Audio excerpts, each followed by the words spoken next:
Picture this, you're in a mall shopping for a laptop, and every price tag simply tells you the cost, but not whether the machine runs on a 2005 Intel Pentium or Apple's latest M series chips. And that's exactly how most new investors treat the stock market.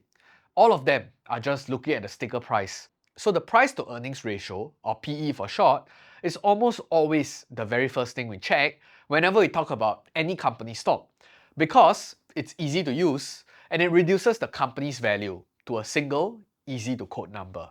Many new investors treat it like gospel truth, and if the PE is high, the stock must be overvalued, and if it's low, it must be a steal. And relying on just one number alone is still one of the biggest mistakes we see investors make today.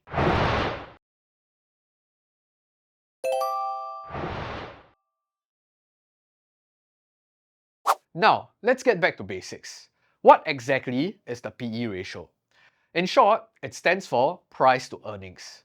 And it's as straightforward as it sounds. You take the current stock price that you can see when you search up Yahoo Finance, and you divide it by the company's earnings per share, or EPS for short. And let's use an example. Let's say a company stock is currently trading at $100 and it earned $5 per share over the last year. So you take 100 divided by 5, it gives you a PE of 20. And that means investors are paying $20 for every $1 the company earned. Or in other words, it means that investors are willing to wait for 20 years before getting back their initial investment. So thank you for attending to my TED Talk, and we're done with the PE ratio.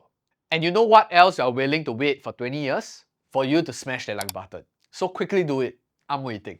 Now, think about this. If I give you two companies, company A trading at a 10 times PE and company B at 20 times, which one would you be more tempted to buy? Without any context, I think most people would be inclined to pick the first one at 10 times PE. Why? Because on the surface, it seems like you're getting your money back at a much faster, much shorter time frame. It becomes an easy mental shortcut, especially for lazy investors. But let's pause and really think this through. If it really was so simple, and investing just boils down to one PE ratio number, then why isn't everyone just screening for the lowest PE multiple stock and piling all their capital into them? After all, if a lower PE means you get your payback faster, shouldn't those low PE stocks be the best deals out there? And here's the problem. Price to earnings is backward looking in nature. It only tells you what the company has earned and not what it will earn. And this is where many investors fall into the trap, treating PE like a quick fix for finding quality or value, when in reality, it ignores the most important part of investing, the future.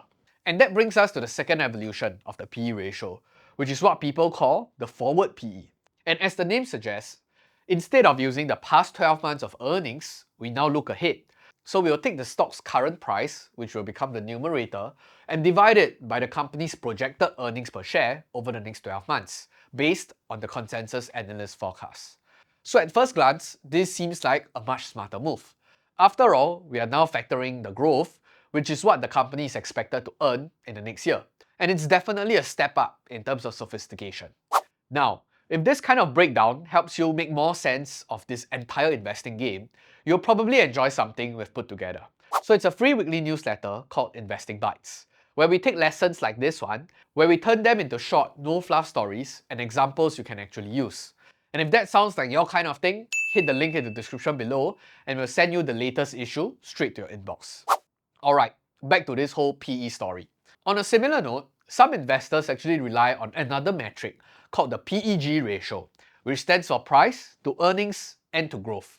So it takes the regular PE ratio and divide it by the company's expected earnings growth rate. So in simple terms, it actually adds on a layer of context. So this methodology allows you to put a quote-unquote premium on companies that are expected to grow much faster in the future. So let's bring back our earlier example of company A and company B. Remember, A trading at 10 times PE and B at 20 times. So at first glance, A looks cheaper, but let's say company A is expected to grow earnings at 5% per share, while company B is expected to grow at 20%. What's their PEG ratio?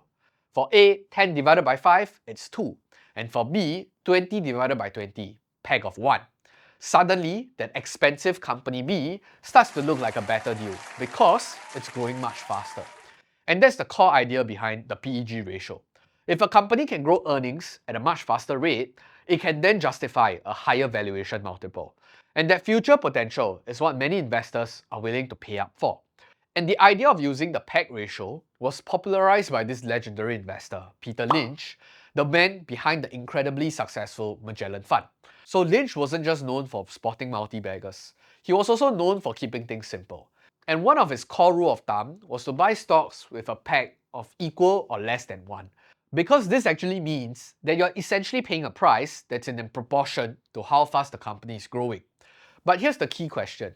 Even with this so-called idea of an upgraded PE with an additional G behind it, does that mean that we should now sort companies or stocks by their forward PE or their PEG ratio and just buy the cheapest ones on the list?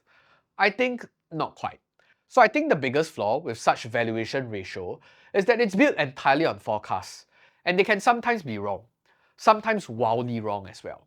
So these earnings projections usually comes from the army of analysts tracking the company, and while they have access to some sort of a company data and management guidance coming from the team itself, they're still making educated guess at best. And if there's anything that the market has taught us in the past 5 years, it's that the future is rarely predictable.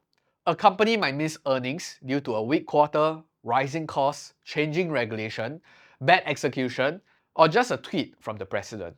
And suddenly, that cheap forward PE or PEG doesn't look so cheap anymore.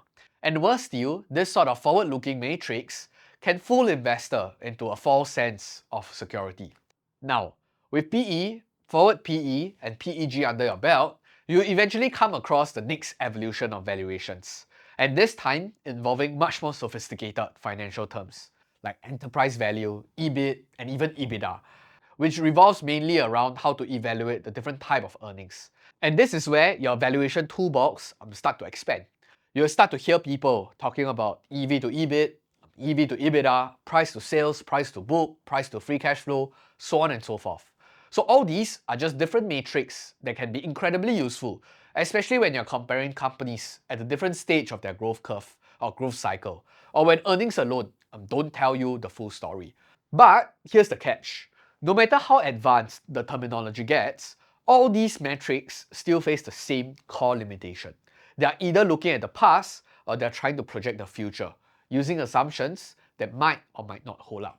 So regardless of whether you're pricing a software company with EV to revenue or a bank with price to book, the math only makes sense if you understand the context. Because beyond the numbers, it's about understanding the actual business. So do you know how the company really makes money? What drives its revenue?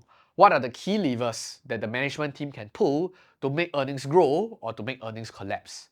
You'll often hear the term economic moat being thrown around by finance bros. But it's not just buzzword flexing. An economic moat in and of itself is about the company's competitive edge. What makes it different, what keeps competitors out, and why it can continue earning well above average returns. So a strong moat gives the company that edge, which then gives you as the investor confidence that today's earnings aren't just a fluke and that they're sustainable.